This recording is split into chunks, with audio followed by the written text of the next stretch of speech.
Hello, and welcome to Football Outsiders is the Takeaway. My name is Cale, and with me is Jackson. After a brief hiatus, we are back, rounding up and breaking down all the hottest takes around the NFL media landscape. Jackson, boy, it's good to be back.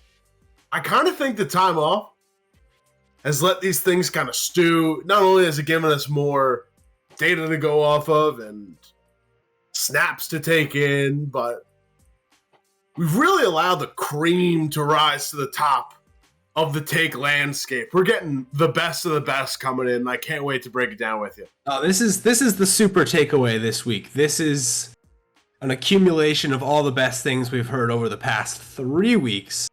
Crazy stuff.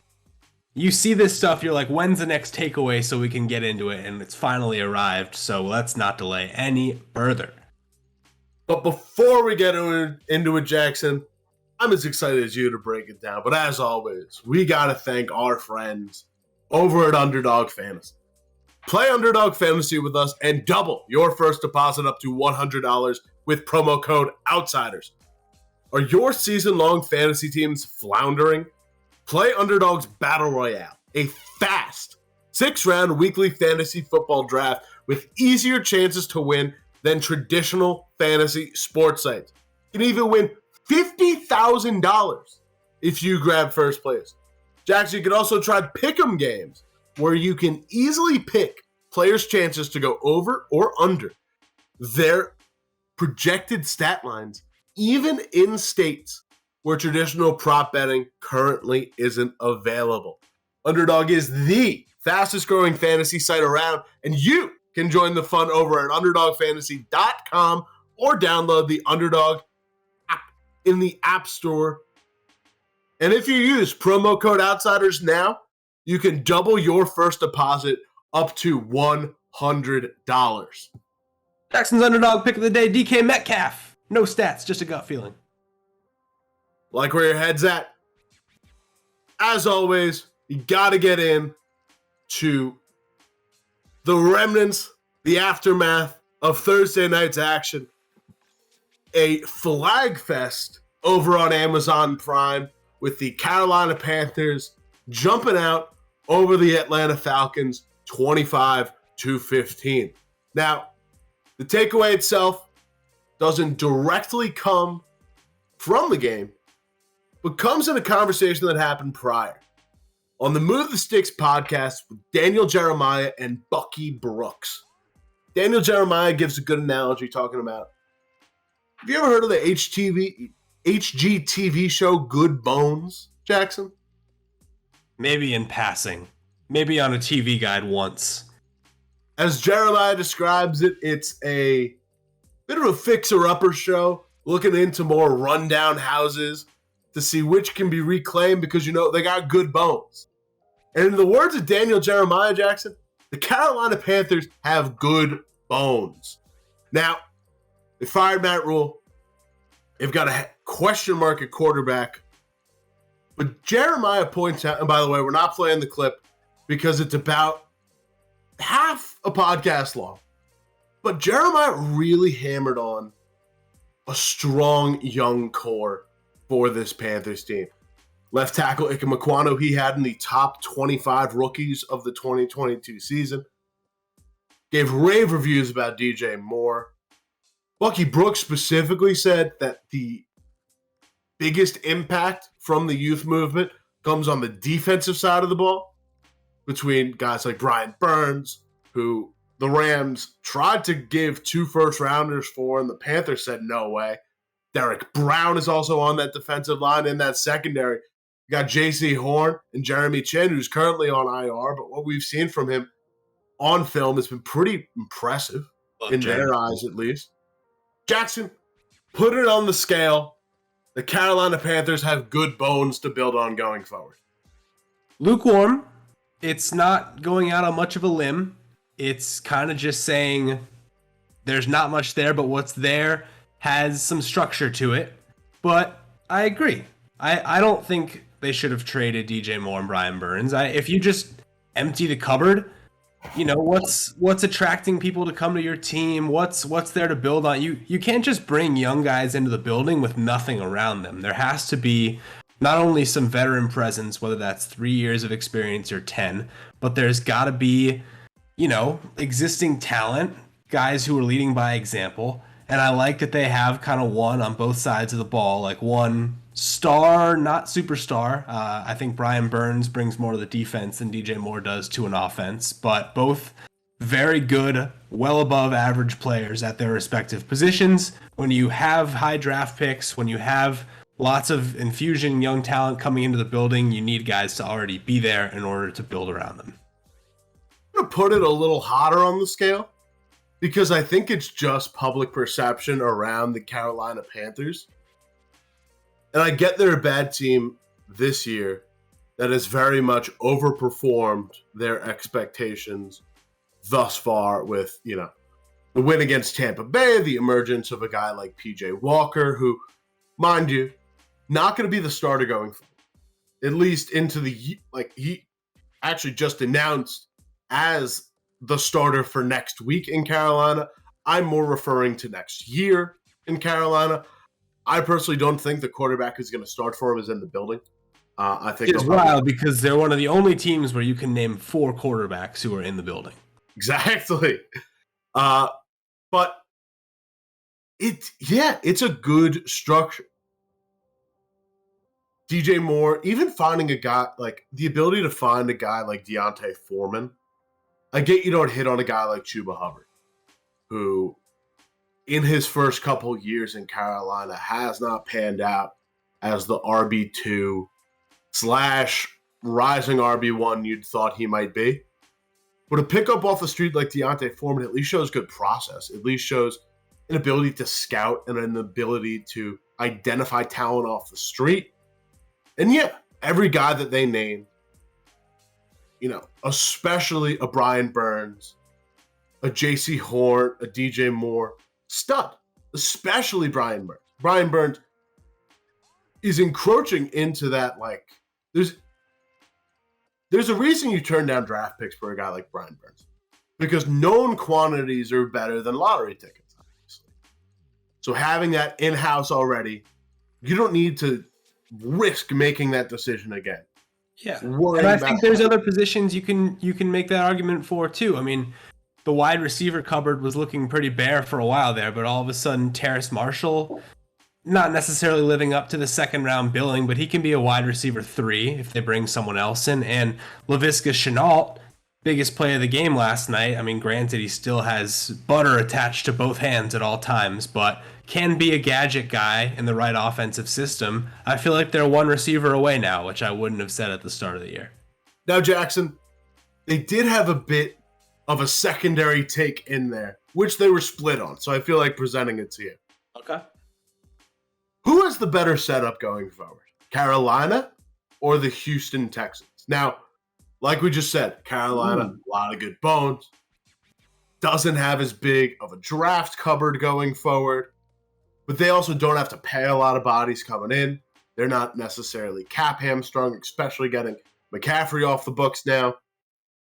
Houston has some weaker bones, hasn't been drinking their milk as much. They still got guys like Dameon Pierce, Nico Collins, Brandon Cooks if they can work it out, Laramie Tunsil on the defensive end, especially in the secondary, guys like Derek Stingley, even Jalen Petre in there.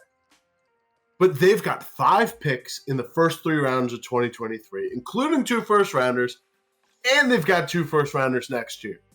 So those cupboards can be replenished pretty quickly. Yeah, far be it from me to discount the value of first-round picks, but they only matter if you use them on the right guys, right?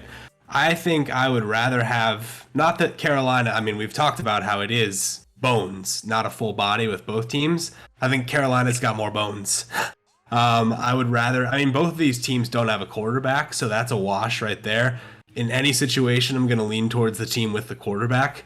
I think they've both, I don't know what Davis Mills is doing right now. He's a warm body. He's the result of the unfortunate Deshaun Watson situation.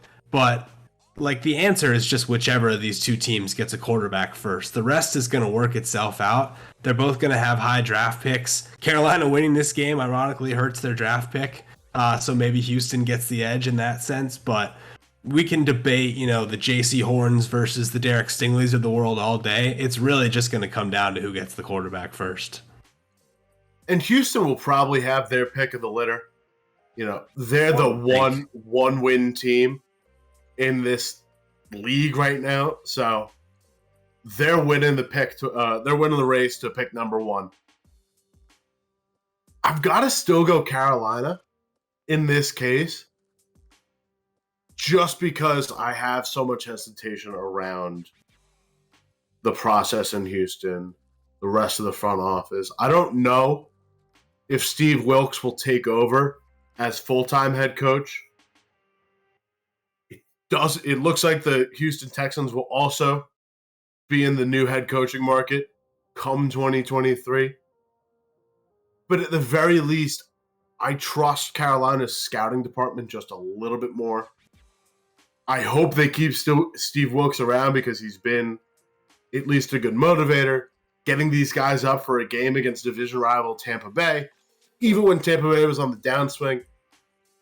Beating Tom Brady in as dominant a fashion as they did is very impressive. And the aggressiveness with which they've got PJ Walker hitting cover 2 hole shots, I like what they got going right now. I like their energy. I like their process. I like their ability to find guys off the street. And I just trust the overall infrastructure more than I trust the Houston Texans. I do feel somewhat like 1.5 good games of PJ Walker has addled your brain a little bit, because I've watched him the last 2 weeks and it's been the furthest thing from aggressive. I'll be the first to say it.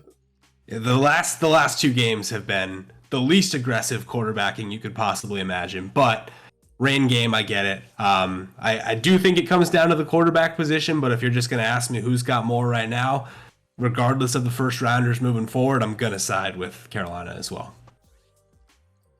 Well, that'll take us right in to the bulk of our show, the headlines. And Jackson, this is the one where we were on break for a bit, and we were texting back and forth about it on the side. Twitter was ablaze, more so than it is currently, just in its general day-to-day operation. But football Twitter was ablaze when Emmanuel Acho walked into the center of the town square and pronounced that Justin Herbert might win a beauty pageant, but Tua Tagovailoa is the better quarterback, period. Let's hear it from the man himself. Yo, it's time to quiet down all this Twitter talk. Tua Tagovailoa is better than Justin Herbert. Simple. Tua has 17 wins and 9 losses in his career. Justin Herbert, 19 wins and 20 losses. He's a losing quarterback. Tua has 2 less wins than Justin Herbert in 13 less games. Tua has a 6 passing touchdown game. Justin Herbert, he ain't never done that. Tua has a 400-yard game. Justin Herbert, he ain't never thrown for 400 yards. Justin Herbert has more games with a pick 6 than he has games with 4 passing touchdowns. Tua is 4-0 versus Bill Belichick. No quarterback has started their career 4 wins with no losses versus Belichick. Besides John Elway, Justin Herbert 0-2 versus Bill Belichick, the greatest defensive mind in football. See, Tua's a winner, 65% winning percentage. Justin Herbert, 48% winning percentage. Y'all stop talking to me, man. Give me Tua now. Jackson. Now, should note, numbers got to update a bit. Tua is 19-9 since this video came out. Justin Herbert is 20-20. Fact remains, Tua, better win percentage. Tua's got a 6 passing TD game and a 400 passing yard game. Tua 4-0 against Bill Belichick to Justin Herbert's 0-2. Herbert has more games with a pick 6 than he does 4 touchdown passes. Jackson, put it on the meter. First of all, at the time, which when this take was made, it was going to break our take meter. And I will still fully give it credit for going all the way up to the high end of scorching. Just period, bar none. He is what this show is all about. He's coming in with the fire. Now, I will say, Tua Tagovailoa, if you look at most metrics this season, looks like the best quarterback in football. It all has to be taken in context. I feel like the hypothetical that's been going around football Twitter ever since this question was posed, that mostly applies to the MVP discussion, but can be applied here as well, is if you had to choose between the quarterback and the supporting cast, and supporting cast including coaching staff, Miami Dolphins, which one would you take? You take the supporting cast. It's just indisputable. Tyreek's the offensive player of the year. Mike McDaniel, one of the hottest new head coaches in the league. Meanwhile, you've got Justin Herbert out west. All his receivers can't stay on the field. He probably has some sort of rib damage still that he's playing with. His head coach can't get out of his own way. His defense was supposed to be largely improved going into this year and instead has regressed. It's just, you have to take all this stuff into context. And the stats he points out are like winning percentage, anecdotal winning percentage, and single game stats.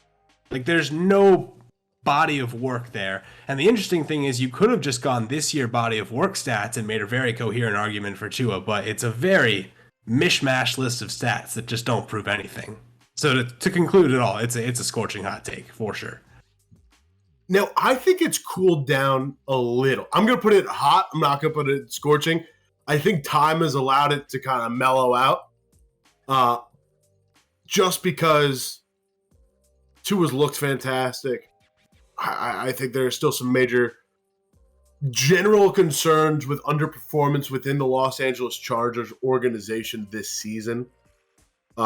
Just as, they haven't lived up to the league-wide expectations. That being said, this is an incorrect take. I'm going to rattle you through. First off, I do want to note, I want to take pick sixes as a stat, and just talk about that for a second. Acho did a separate video about Herbert earlier in the year, calling Herbert a turnover waiting to happen. Justin Herbert doesn't have the games to qualify for interception rate among active quarterbacks on Pro Football Reference's list, but his 1.9 interception percentage or interception rate would be 7th lowest among active quarterbacks. His 4 pick sixes are tied for 20th among active quarterbacks, including Kyler, Baker Mayfield, Nick Foles. He is historically very conservative with the ball and plays a very safe game. But let's get into it. 2020, Herbert finishes 8th in DYAR and 11th in DVOA. Tua, 26th in DYAR, 26th in DVOA. Herbert, 5th in DYAR and 6th in DVOA in 2021. Herbert also finished as a top 5 QB rusher by DVOA last year. Tua last year, 18th DYAR, 18th DVOA. As you said, this year, Herbert just outside top 10 quarterback play, 11th in DYAR, 12th in DVOA. Tua leading the league in both this year. Prolific quarterback. RBSDM does a nice little thing where it allows you to take more cumulative data set sizes, combined seasons, if you will, since they got to the league in 2020. Herbert's 11th in the league in EPA per play. Tua's 16th. Herbert has a worse CPOE, completion percentage over expectation, but he's less than a percentage point behind Tua in actual completion percentage over that span.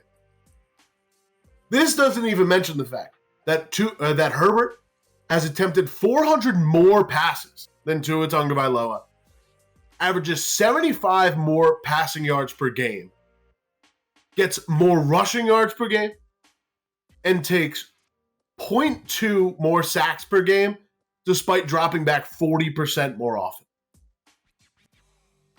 He is being asked to do much, much more in his offense than Tua Tagovailoa is. And you know the one difference when you see a massive jump like that? The infrastructure around Tua has massively, massively changed. Yeah, it's not one difference. It's many differences. It's getting one of the best wide receivers in football, and then also getting maybe the best and most creative young offensive mind we've seen since 17, 18 Sean McVay. Mike McDaniel has been prolific in helping out Tua. And granted, Tua genuinely looks like an improved, different quarterback. But that doesn't dissuade the intangibles of the fact that Herbert's had, outside of 2021 Joe Lombardi's regressed a bit as a play caller this year. You talk about a lot of, I believe it's, I forget the play call that consistently, I don't think it's stick, going around Twitter a lot, but it's basically run out of one offensive set. This also precludes Anthony Lynn as their, it is Anthony Lynn, right? That was their 2020 head coach who loves calling third down screens to Austin Eckler on 3rd and long and only use Mike Williams as a go ball guy. Very one-dimensional offense to run Herbert in. Stephen Ruiz from The Ringer explained it best when this argument was happening. Take the quarterbacks and swap situation. Who would be better? It's Herbert. If he's utilized more properly and has better weapons around him, and this isn't to knock Keenan Allen and Mike Williams, but those are also two injury-prone guys, and one of them's on the wrong side of 30 now and has been dealing with a hamstring injury all season. So it's been a neutered offense, and he's still been a fringe top 10 quarterback this year.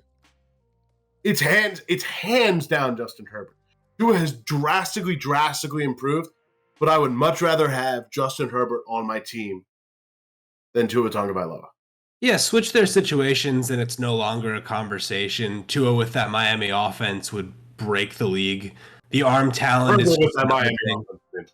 Yeah. Herbert in the Miami offense, whatever. Tua in the Chargers offense, I think would be very mid, as the kids say. Not terrible. Obviously, he's improved a lot, but very mid. And I think Herbert with Tyreek Hill and Jalen Waddle just breaks the NFL as we know it right now. Not to mention the guy's been playing through a rib injury this entire season and probably will take some sort of off-season work to get back to full health. So it's no longer really a conversation when you look through it of the lens of what's actually surrounding them. I'd also like to. The Belichick stats hilarious to me. We got to get off of John Elway beating up on the '90s Browns. Yeah, that matters. The Tua going 4-0 against Belichick. Miami has a notorious time struggling against the New England Patriots, so I get it. But that being said, just what a way around. Patriots never win in Miami. That's what I mean. Sorry. Yes, you're right. Because that would prove my point if I said the other thing. But yeah, like I still remember, I think it was a shutout game with Herbert. Herbert notoriously does well against, or Belichick notoriously does well against young quarterbacks, and just absolutely got the best of Herbert in his first year. It was one of New England's more impressive wins with Cam Newton at the helm. Just a weird stat to throw in there by Acho. Yeah, he's just looking for anything that fits his argument. That's all there really is to it. Sticking in the AFC East, Jackson, we've got to take from an actual coach. This isn't just a pundit. This is a figurehead in the league. We've got Robert Saleh, Cale. He went on the Open Mic podcast on the Volume, and he had some words about his quarterback that, I mean, every coach is going to defend his quarterback, but I think this goes above and beyond what a coach has to say about a quarterback who's produced to the levels that Zach Wilson has at this point in his career. So why don't you roll the tape? I think anyone who doesn't acknowledge the fact that he is light years ahead of where he was a year ago isn't really watching football and not paying attention. And anyone who doesn't think he'll be light years from where he is now, next year from where he is now, doesn't, you don't have faith in him. We have faith that he's going to continue to get better. And we see signs of it in practice. We see signs of it in games. Unfortunately, you're judged by the mistakes you make, and kind of like a golfer, you're only as good as your worst miss. And but his misses are getting tighter. And he's doing everything he needs to do to make sure we're winning football games. And that's why since he's been back, we've been 5-1. Jackson. Light years ahead of where he was from last year. He's sticking his neck out there. Giving his guy credit. Put it on the meter, Jackson. Let's put it on the meter. I think, man, this is tough. I think it's going to be, I'm not going to go all the way to scorching because I think a coach defends his own quarterback. So I'll just stick it in hot. But it's a bad take, Cale. And you know this. You're as deep in the Zach Wilson playbook, as deep in the film as anybody. Now, maybe the last couple weeks have swung the needle a little bit more in his direction, and he was, by all accounts, the worst quarterback in football last year when he was on the field. But you got to look at it in the context of the whole team. You know, the first thing, if you're doing the Emmanuel Acho take here, you just go, oh, Zach Wilson 3-10 last year, 5-1 this year.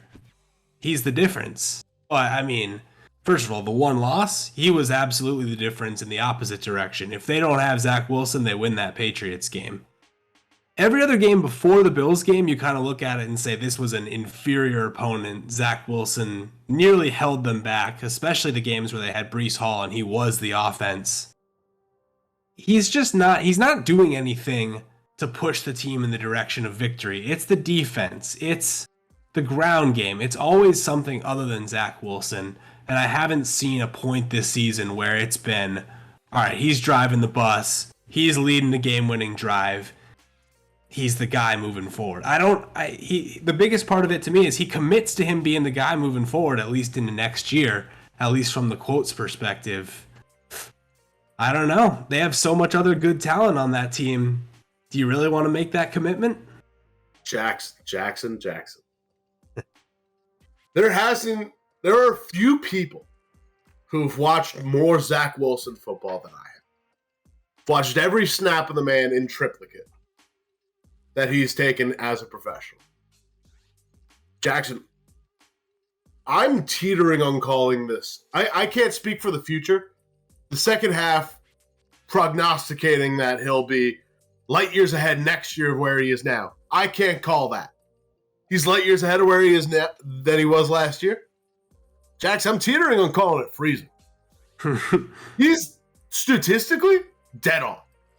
CPOE from 2021 to 2022, negative 10.3 down to negative 3.6.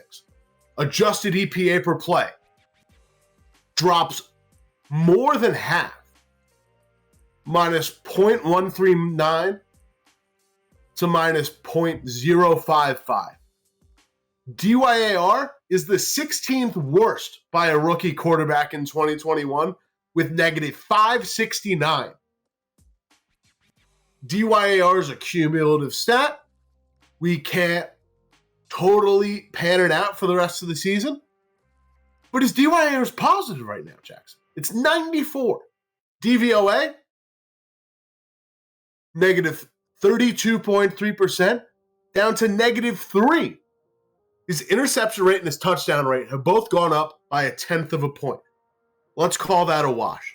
His yards per attempt are up 1.1 yards year over year. His net yards per attempt, which factor in yards lost by sacks, is up from 4.6 to 6.21. His QBR is up 20 points year over year, and his sack rate's way down. Plus, you talk about not leading the team. You talk about the anecdotal evidence that he's not making a difference. In half as many games, 6 games this year to 13 games last year, he's already led as many fourth quarter comebacks as he did in 2021, and he has twice as many game-winning drives, 2-1.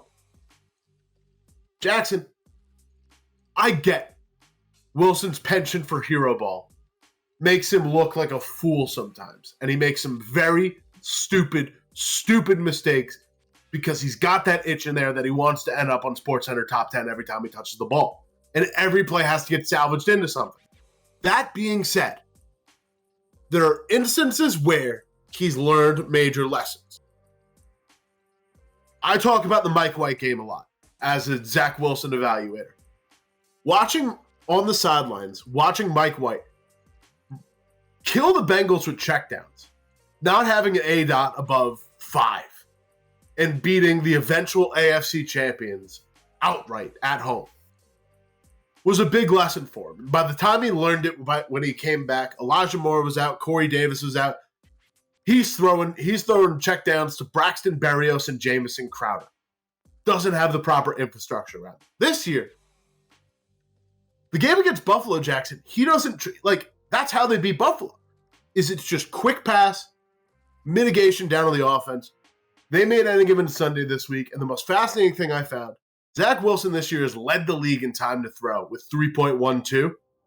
In that game, they shaved it down to 2.31. That was the third lowest in week 9 of any quarterback play. He's learning. He's objectively getting better. And the one thing, he attempted one pass deeper than 20 yards during that game. And it was in the game script. It was, I think, the second play of the Jets book. It's a 40-yard shot to Denzel Mims that he gets out with the flick of a wrist. That he gets out like it's nothing.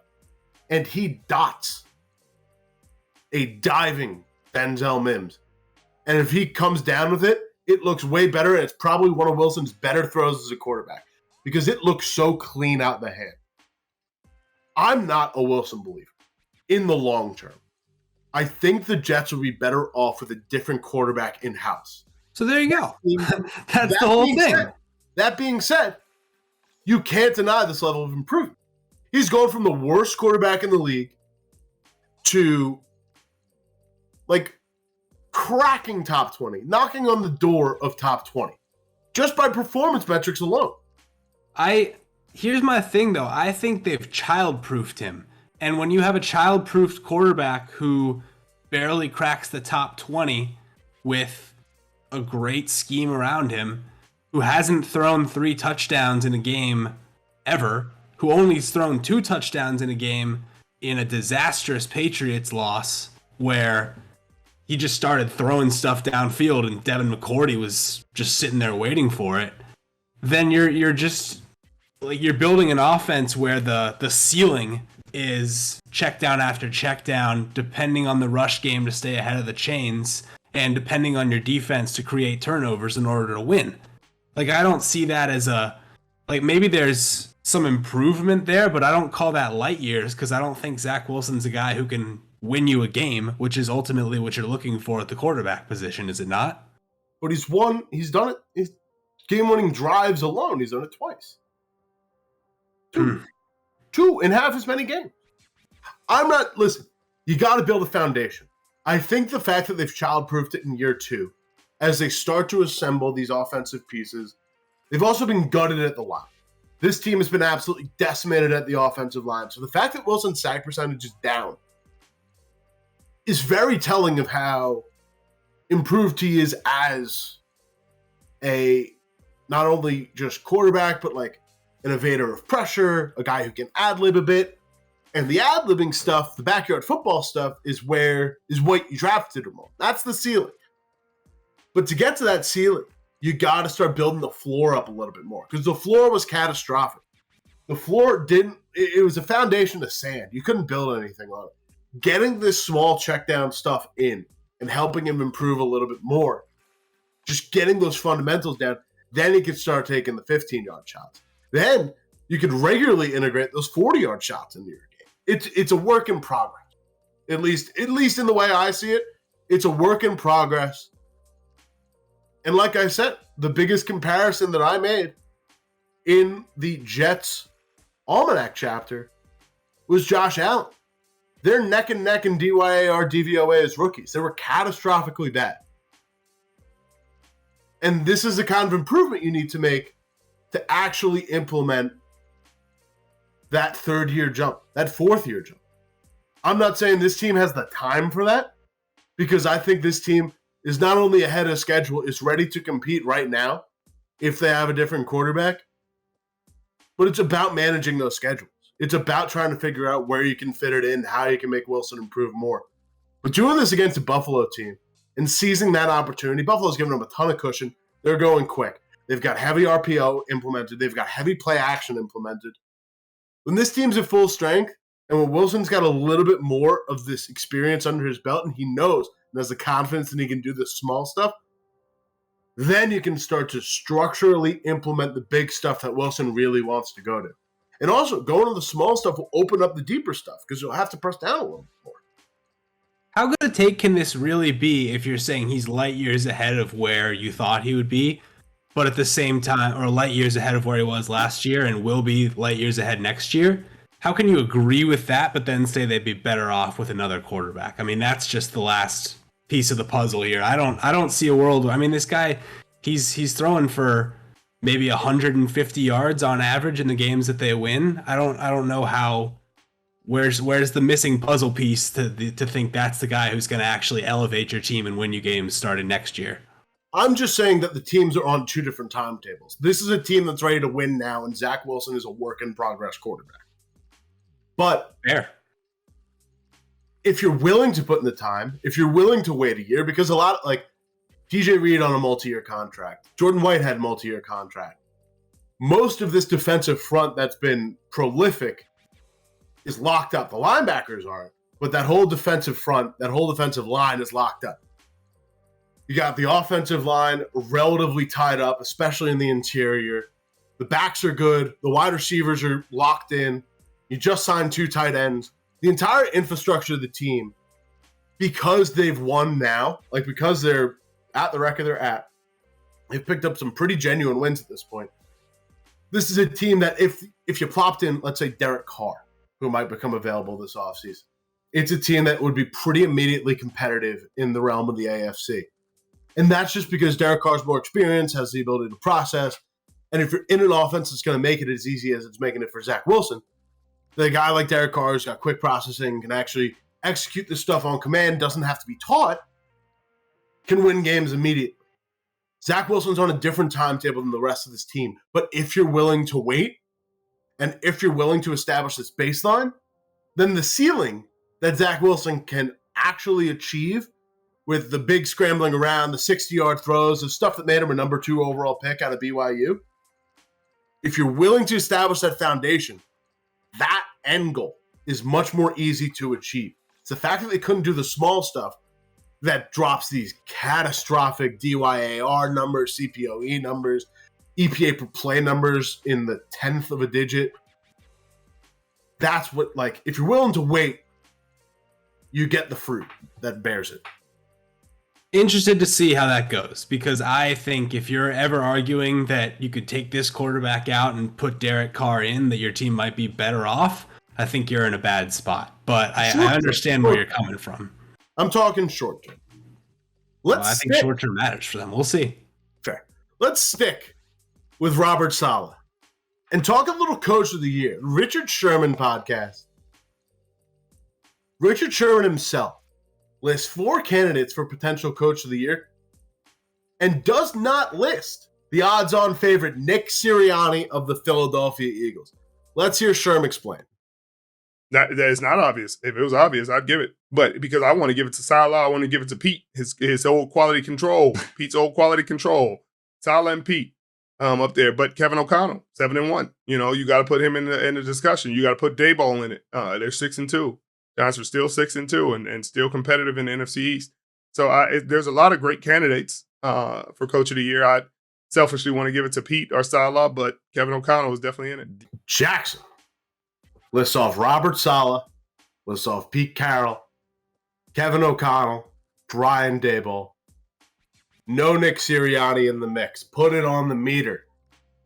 Wow, this is an interesting one because I think that for how big a favorite Sirianni is, you'd mention him if you really felt like he was like the guy that was driving the bus there. Like there's a lot of other things that Philly's done over the offseason that have put them in this position. And I think we knew Coach of the Year is a weird one, right? Because it's not just about like how great the team is this year. It's a lot about year over year improvement. I'm going to put this at cool. Not freezing, But I think there's something to this. Sherm, I mean, is as tapped into the league as anybody. He obviously knows Pete Carroll as well as anybody. And I think that the way Coach of the Year voting goes, I would vote for Nick Sirianni right now. But if Nick Sirianni loses a couple games, I think that undefeated record is what's buoying his favorite status so much. And if they go 15-2, 14-3, all of a sudden, Pete Carroll, Brian Dable, maybe to a lesser extent Kevin O'Connell, start to look like the ones who actually deserve the award. Yeah, same ballpark as you. I'd call it, I'm going to flat call it lukewarm, because I could kind of see it being a hot take. If you got an undefeated head coach, you're probably getting into the mix of Coach of the Year. But when you lay it out on paper, Jackson, this team is absolutely more suited for a Howie Roseman Executive of the Year award. The guys they got in the draft, Landon A.J. Brown, Landon, James Bradbury, Hassan Reddick, picking up Robert Quinn. Robert Quinn. I got that one. Don't worry. Being able to re-sign, a Jason Kelsey, who has been awesome this year. All of these pieces that you've acquired are what is putting out this 8-0 record. You go Shane Steichen, offensive coordinator, assistant coach of the year too. I think that's another big one where he's really dialed up plays this season that have put Jalen Hurts in a position to be the absolute most effective that he can be, and will be one of the hottest young head coaching options going into this offseason as well. So that's another potential detractor, which shouldn't detract because it's all one great symphony in Philly, but these are all things that Sirianni has working in his favor that ironically can help him lose a little bit of stock in the award itself. Yeah. So this is a team. Look at the rest of this infrastructure or the other names that he brought up. Eagles finished second in the NFC East last year. So them going from second to first, put the record aside. Them going from second to first isn't that big of an anomaly. The Jets being in a playoff spot is an anomaly. The Seattle Seahawks historically an anomaly. The Seattle Seahawks leading the NFC West is absolutely an anomaly. Even the Giants overperforming where we all thought the Giants would be, which again speaks to the ease and the lack of difficulty in the 2022 Philadelphia Eagles schedule. Like, hats off to Brian Dable for executing not only that with the roster he's given, but also with wide receiver 4 and 5 on their roster, not really having, signing guys off the street to execute. And Kevin O'Connell, I think, is just in there, not only based off record, but nothing has materially changed in Minnesota beyond the head coach. That being said, flipping the switch on a guy like TJ Hawk is impressive, but nothing's materially changed enough for me to, lose my mind about it. Yeah, I'm going to quickly address the Minnesota thing. I mean, they've got 6 straight one-score wins. 5 of them are against teams with losing records, and the 6th was Miami with their third-string quarterback. I definitely think the vibes have improved a ton in Minnesota, and you and I are big vibes guys, so we know vibes are everything. There was a great side-by-side video of post-win locker room celebrations in Minnesota last year compared to this year, and the vibes are just quintupled. So there's definitely a lot of good things going on in Minnesota right now, but as far as actually impressing me on a football field, they haven't done as much of that as you'd think a team with 7 wins would, and stats bear it out. But I think, Seattle, Giants, and Jets are 3 teams that when we did our preseason prognostications, we had as either last place teams or very close to it. And obviously you were higher on the Jets than most, given the amount of time that you've invested in covering the Jets. So that's credit to you and people who have been around the team who knew that there was something cooking there. But I think from a coach of the year perspective, you want to look at wins above expectation. Those are the 3 teams right there that have really stepped in and done things that nobody really thought they could. Jackson, as always, we got to put one of our own at Football Outsiders up to scrutiny, up to the test this week. You get back into the well. The takesman himself, Mike Tanier. Yes. Sticking in Seattle, Jackson. He did a little exercise where he fixes all the QB conundrums around the league. He had a special one for Seattle. He really did, Cale. He went out and said, and here's my direct quote, and this is, here's Mike's direct quote. I didn't say this. He says, pay Geno Smith. Specifically, pay him $40 million over 2 years. You like that, Cale? He hooks you in, and then he reels you back out. That's a smart price for Smith's services in the wake of his unexpected breakout. Goes on to say, oh, you think Smith deserves a 9-figure contract and a 4+ year commitment? Easy to be 100% certain that's the correct course of action when it's not your money /job /reputation at stake.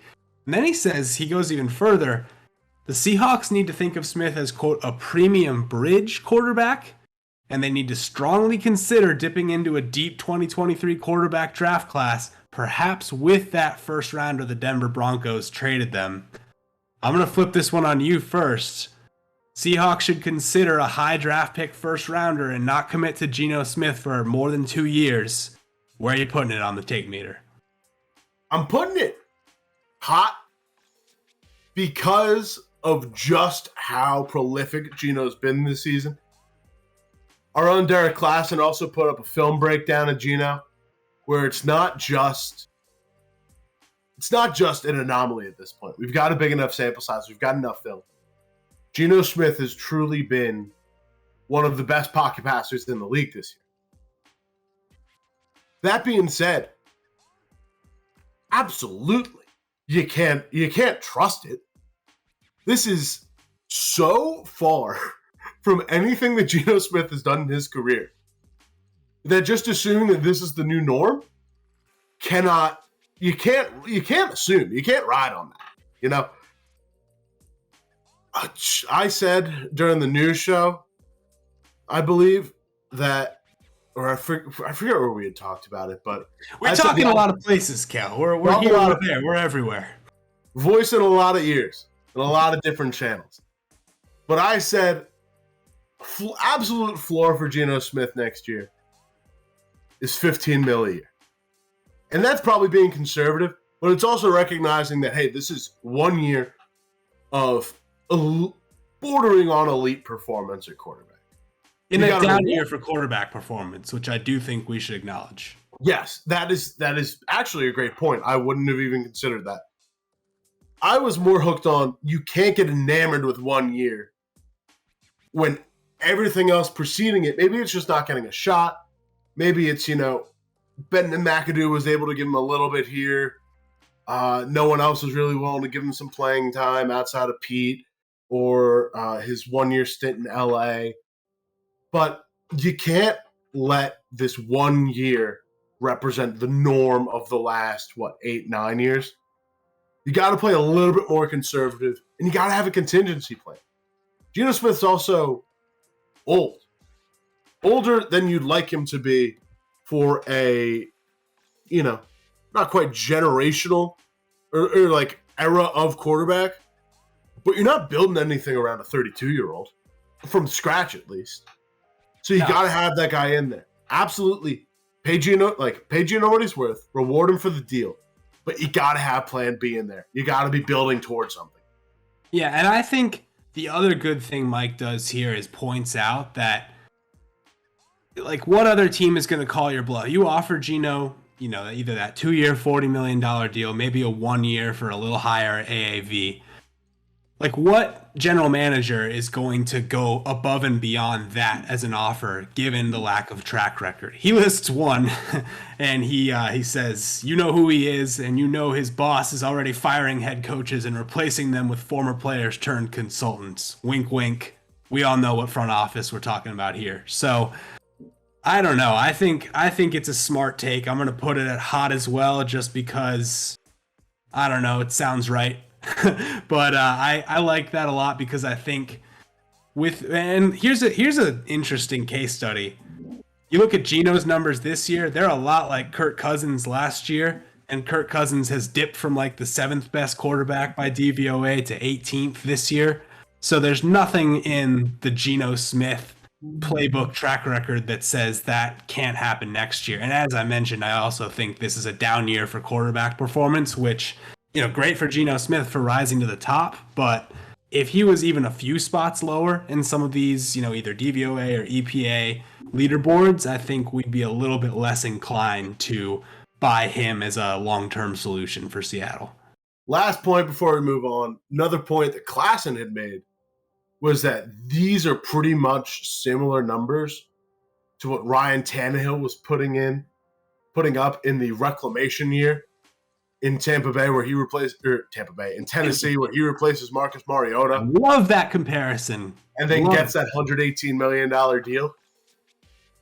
These contract numbers, Brady's the best quarterback making sub 30.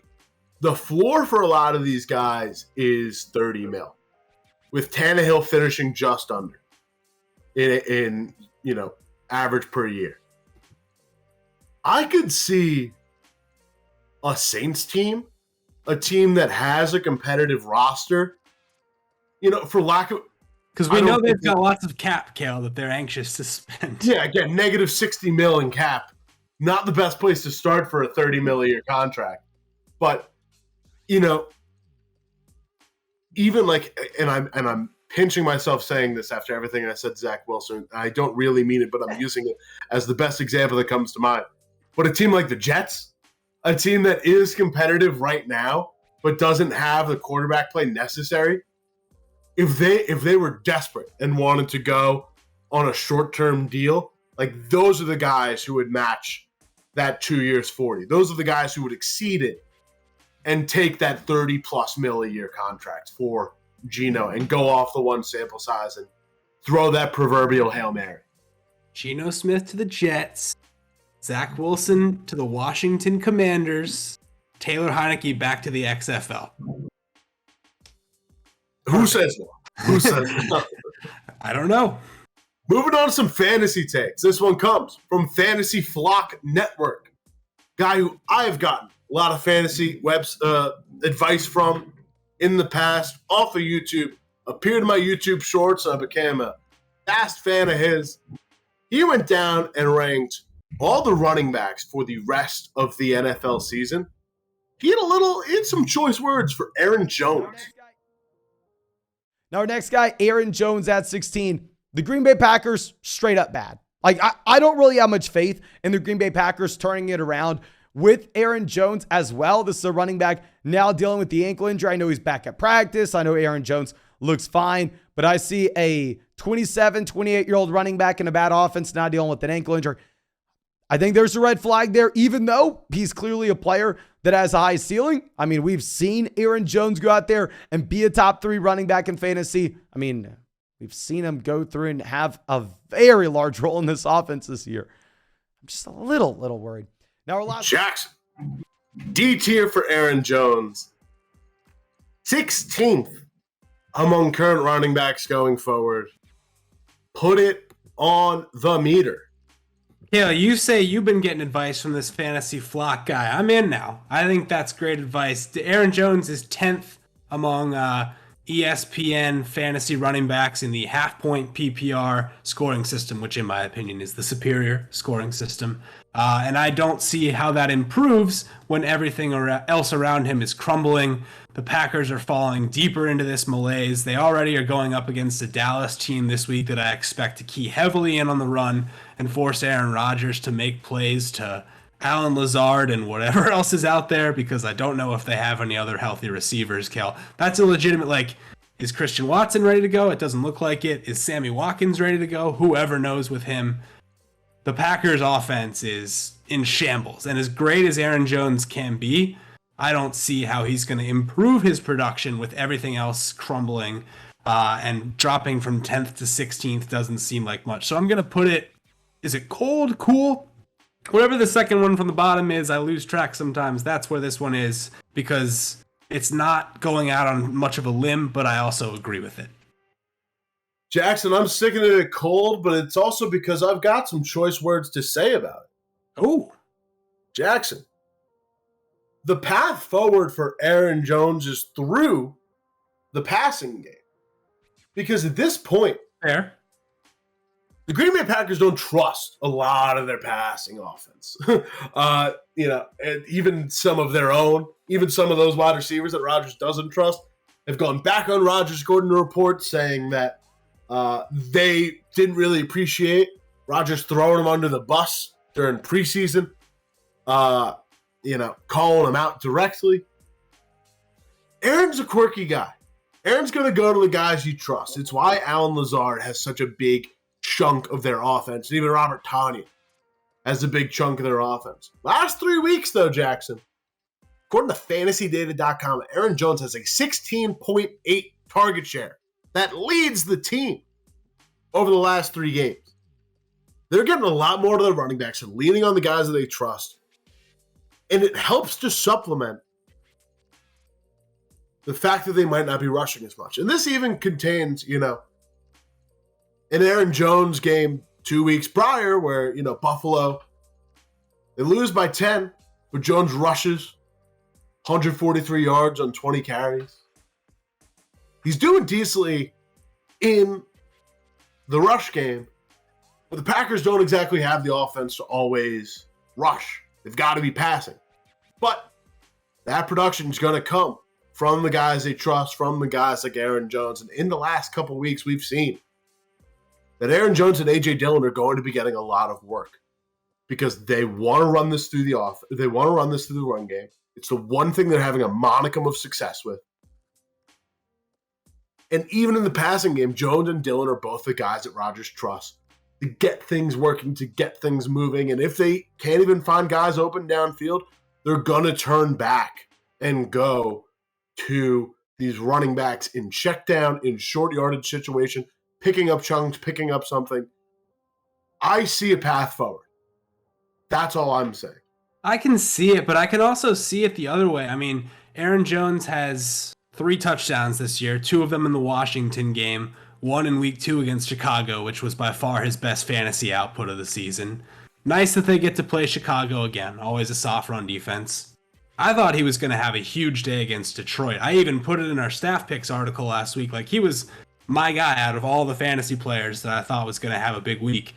The furthest thing from it, he only gets 5.5 half-point PPR points. So what I worry about here is that the Packers continue to get into games where they're behind, and when they're getting anywhere near the red zone, they're still passing. Maybe Aaron Jones still gets some targets, but when I think about fantasy running backs, I want an offense that's going to be controlling the tempo of the game, getting it down deep in the other team's offensive territory and punching it in on the ground. I mean, that's what I've always loved about Dalvin Cook and the Vikings offense is even when he's not having an efficient day running-wise, they get down inside the 10 and all of a sudden they're begging Dalvin to take it in. They give him 2 tries before they even look at Justin Jefferson or Thielen or whoever. So I don't think the rest of the Packers season is going to much follow that game script, and that's why I'm mostly in agreement with our boy at Fantasy Flock.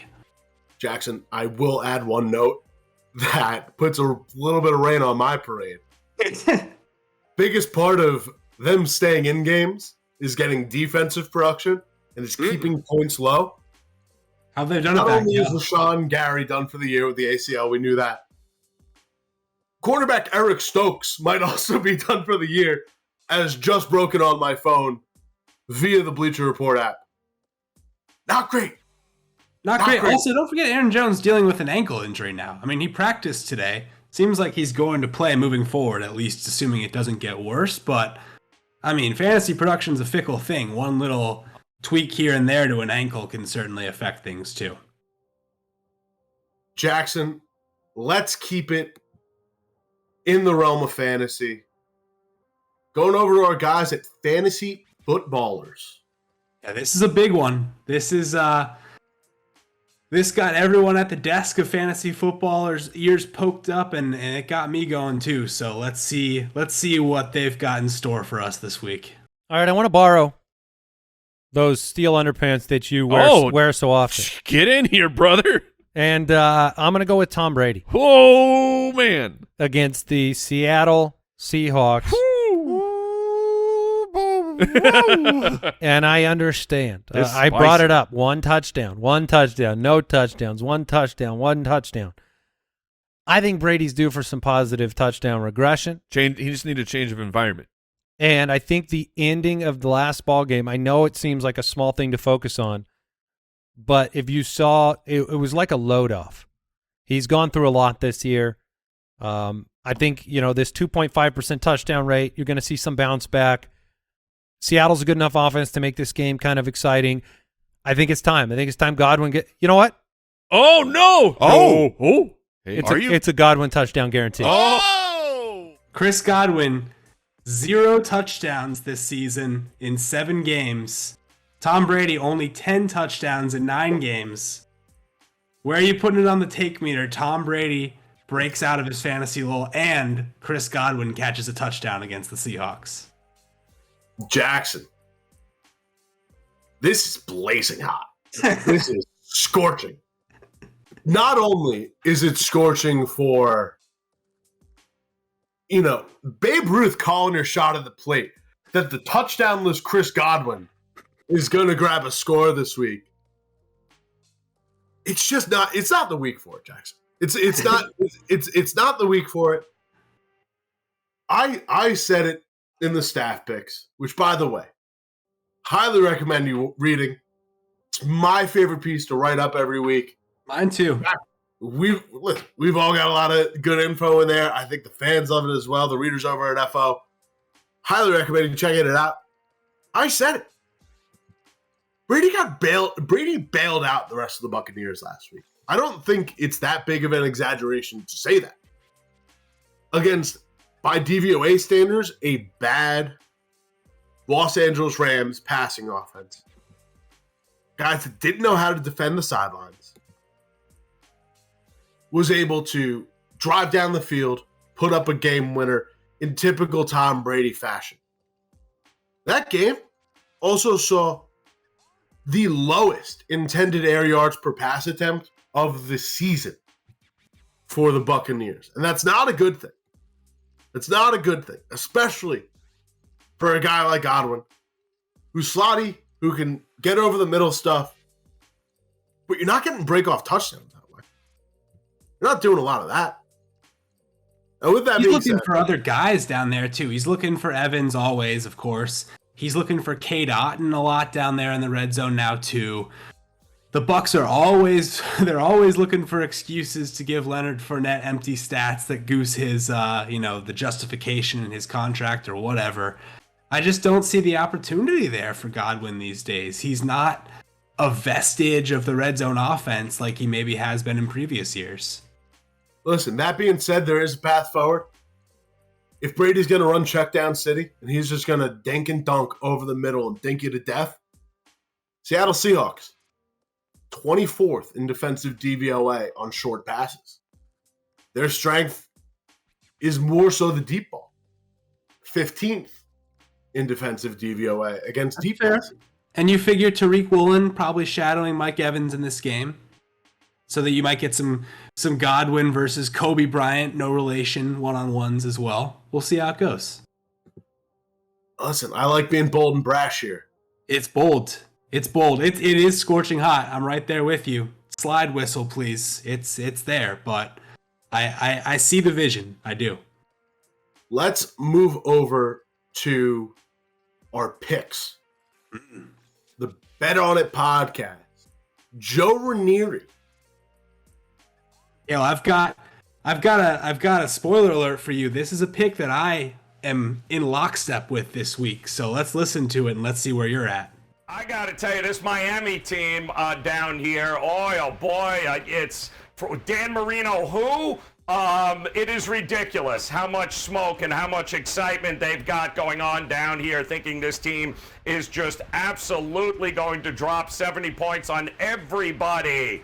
Not so fast here. I think that's a great opportunity for Cleveland, who's had a little extra time here. We just watched them, beat up a pretty good Cincinnati team who showed that, maybe this Cleveland team has actually turned a corner. We know they can run the ball. We know they can hold time of possession. They've had a little time to get healthy here. I got no problem at all taking the hook here on what I think is going to be a close one-score game. Joe Raineri, if you win this bet, please buy a new mic. Regardless of the way the take was delivered, and by the way, Joe Raineri, all the energy you could ask for from a host. Unreal. Fire. I want to go to dinner with that guy and talk picks sometime. But Cale, you like Cleveland this week? Do you buy into the logic? Where's this on the take meter? It's hot. It's hot. I like it. I like the logic of it at the very least. Talking about that Cincinnati team, I'll admit, Miami's got a bit of a better defense situationally right now than that Cincinnati team was. They were pretty banged up in the secondary, even more so now. But the strength of this Miami defense is its run game, is its ability to stop the run. 7th in defensive rushing DVOA.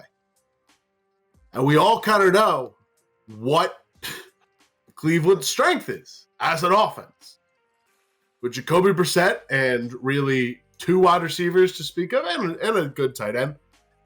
But we know that the strength of this team is its run game. I actually am very surprised, just looking at this, that the Cleveland Browns are 8th in passing DVOA. That's weird, right? It's really weird. They're 5th in offensive DVOA, Cale. And they're second, but they're really in a virtual tie for first with Baltimore in rushing DVOA. So literally it's strength on strength. I like taking the offensive strength versus the defensive strength. I'm riding with this pick. I really am. If we're flipping it on its head here, Cleveland is banged up at secondary.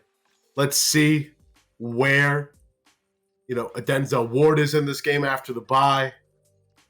I know they just played a Cincinnati Bengals team that admittedly didn't have Jamar Chase, but still has, T. Higgins, Tyler Boyd.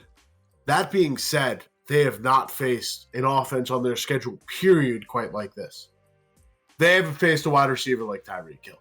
They have not faced a wide receiver like Jalen Lull. Even in that Chargers game, just because of what Joe Lombardi's doing, as we already talked about, it's not quite the same. I still like Miami a lot. I don't hate them covering. But if it gets out of hand, it could get very out of hand. It could get very out of hand for Miami. I like the logic though. It's hot, but I like the logic. Yeah, I'm first of all, for the purposes of the take scale, it's hot. It's bordering on blazing, but I'm going to keep it in hot.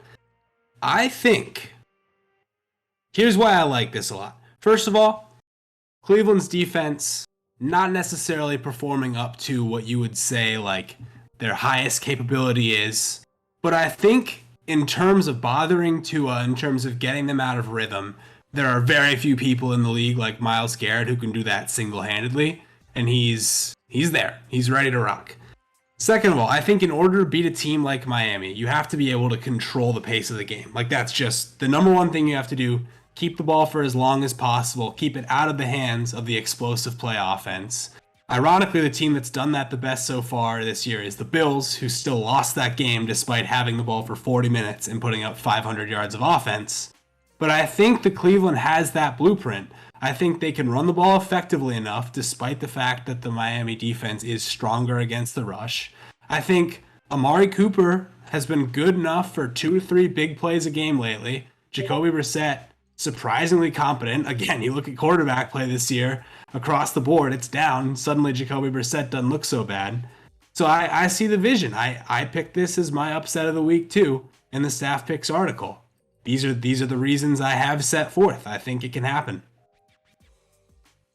Well, Jackson, that ties us right into the end of our show. We put ourselves up to scrutiny. We can't be the arbiter and the judge of takes if we don't leave ourselves vulnerable to get picked apart ourselves. So now it's time to put one of our own takes forward. I'll kick it off with what I think is probably the hottest take I've had. Maybe of the season, but definitely of the last 3 weeks since we last filmed a takeaway. Week 8 staff pick column. Our little bonus prompt at the end is laid out like this. Buffalo, Kansas City, Philadelphia. Any order, top 3 teams pretty unanimously around the league. Using the Vegas consensus lines from week 8, who's got the best value to be the 4th most likely team to win a Super Bowl? So I'm also measuring value against perceived value against potential. My answer, we had a lot of Cowboys, we had some Ravens. And Seattle Seahawks. Geno Smith playing like a top 5 quarterback in the league. Up to that point, the Seattle Seahawks defense was 2nd best in the league over the last 4 weeks. The sample size is large enough to start to prove that this is a drastically improved defense, a genuinely good playing quarterback, as we've already talked about. Kenneth Walker has fit in seamlessly for Rashad Penny. This draft class has completely changed the Seattle Seahawks offensive line. They've now got 2 stalwart tackles leading the way for them on the edge. And DK Metcalf and Tyler Lockett are both having pretty great seasons. I had him plus 5,900. That has already fallen tremendously. So measuring the value against potential is one thing that helps factor the decision. But that being said, a top 5 quarterback with a great defense and a borderline top 10 offense sitting right on the cusp, that's a recipe for a Super Bowl team, in my eyes at least. It's a great defense, Cale? You just say that flippantly as if it's fact? They're after a bad start and 4 really good weeks, 5 to count last week, they're now 12th in the league in defensive DVOA. It's a top 10. It's better.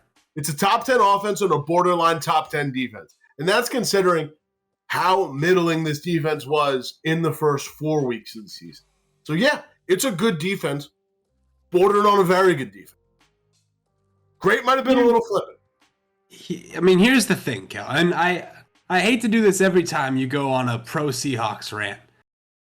They have yet to beat a team in the DVOA column more impressive than Let's Ride himself, Russell Wilson, and the Denver Broncos. So that's going to be my barometer. Hey, I'm ready to jump in on the Seahawks, not like as a Super Bowl contender, but like I'll be accepting of them as a playoff team and very plausible NFC West division winner if they can beat Tampa this week. Because I don't think, I genuinely don't think they've gotten a win this season. Even that Giants win, which was a fairly dominant win from a yardage perspective, the Giants shot themselves in the foot too many times over for me to really trust it. If they can take down Tampa this week as underdogs, which they keep winning as underdogs because nobody believes in them, and Arizona's terrible, and I bought that line last week, and I kicked myself for it.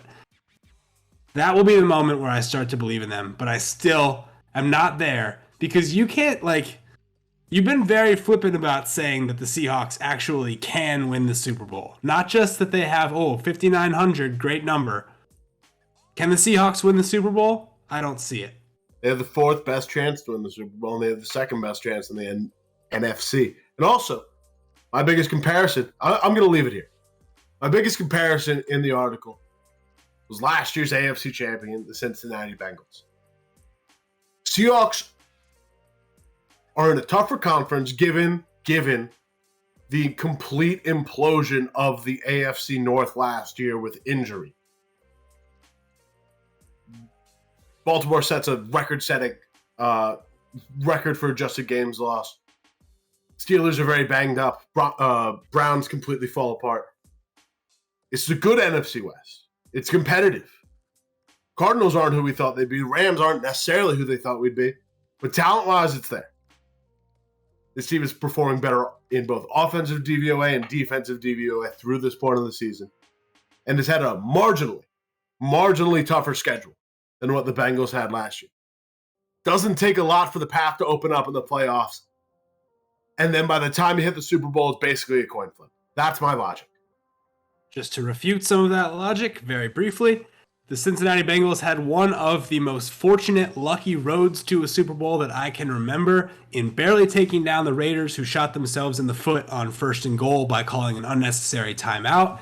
They barely beat the Titans with a banged-up Derrick Henry, who were the worst 1 seed by DVOA in the history of 1 seeds. And then they take down Kansas City after a historic second-half collapse from what was a 3-score game. And then, after all that broke their way, they still couldn't cash in the bet by actually winning the Super Bowl.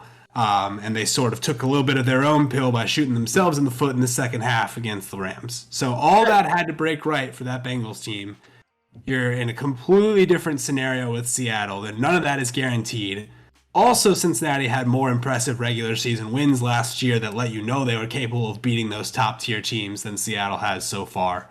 So maybe the aggregate stats are a little more in the Seahawks' favor this year, but not only did I trust the Bengals more last year going into the playoffs than I currently do the Seahawks, they had everything break their way. Hey, all I heard is they beat the Chiefs, and the Seahawks would have to probably beat the Eagles to get to the Super Bowl. And then they lost the Super Bowl coin flip. That's all I heard.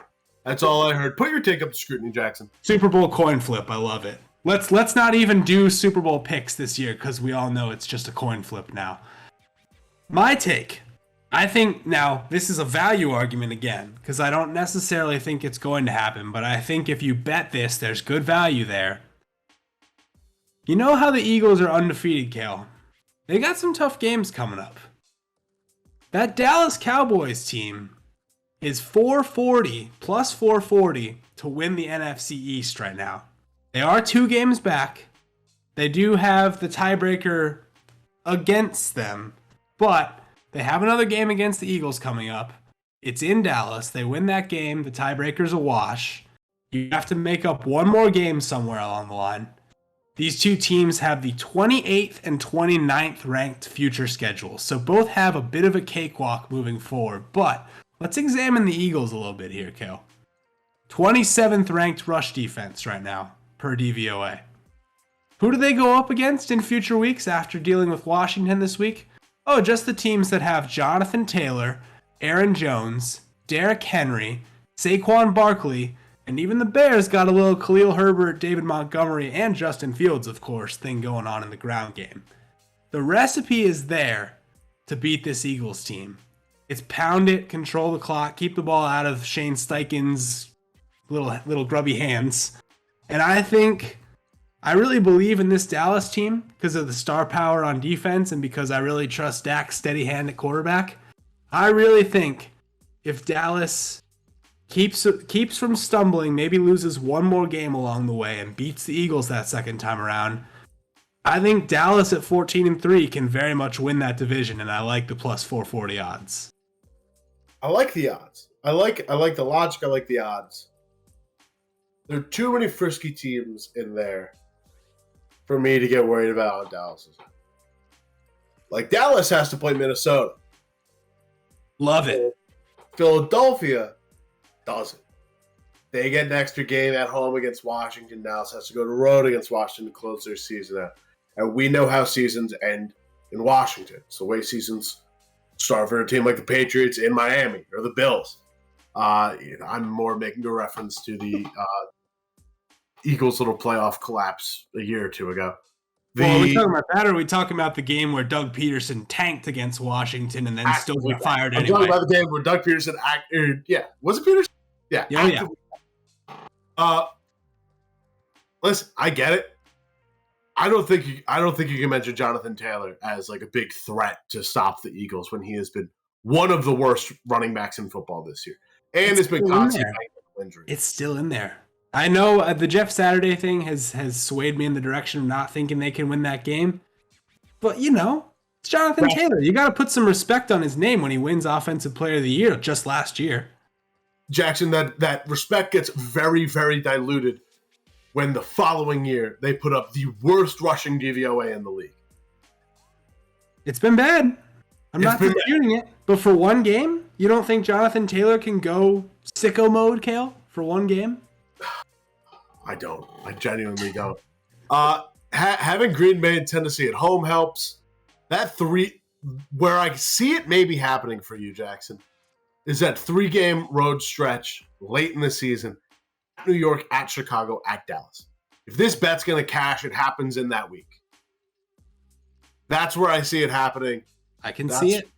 That's even where I see maybe Sirianni coming off the Coach of the Year train. That same, dude, you're selling me. All it takes is that Tennessee game. We saw them almost do it to Kansas City on the road. Ryan Tannehill's going to be back for that game. Derrick Henry goes crazy. All of a sudden, this division looks real tight. Last thing I'll bring up is that to end Dallas's season, especially heading into that Philly game, which is at home in Dallas, by the way, they've got a runway of home against Indy, home against Houston, at Jacksonville. That's money. Then you gotta worry about closing at Tennessee, at Washington, but it's a lot closer than I thought it'd be, Jackson. I'm not going to totally dissuade you on it. I like this. If you just said gun to head right now, who's winning this division, I'd still go Philly, but 4-1, 4.5-1, really? Sure. Dallas to go undefeated Dallas to win the division much more likely than Philly to go undefeated. I don't think that's a conversation at all. Listen, if I can find a path for the Seattle Seahawks to win the Super Bowl, we can both find a path for Dallas to win the NFC East. That'll do it for us this week on The Takeaway. Thank you all for listening. Highly recommend you check out all the sources that we shouted out in the video who help foster this take landscape. All the links will be in the description below. Make sure to subscribe over on the FO YouTube and the FO Podcast Network, wherever you get your podcast. Want to also thank our sponsor of the show, Underdog Fantasy. Use that promo code OUTSIDERS to match any first-time deposit up to $100. Jackson, pleasure being back with you. Happy to be doing this show again. The best. Anything for the fans at home. Underdog, woof woof. Ah, what a week it's been. What a 3 weeks it's been for the take landscape. Couldn't be more happy that this show is back in our lives. It will continue to be in our lives. It's a good time. Football take culture, it's unmatched, it's unparalleled. There's the NBA with its, crazy Twitter landscape and hot take artists. There's baseball with goodness knows what hot takes you can make up about that sport, even though I live in it every day at MLB Network. But football takes are there's something special about them. There's something so special, and I'm so glad that we get to be the ones to break them down. What a beautiful note to end on, Jackson. For Jackson, I'm Cale. Thank you very much for listening, and we'll see you next week.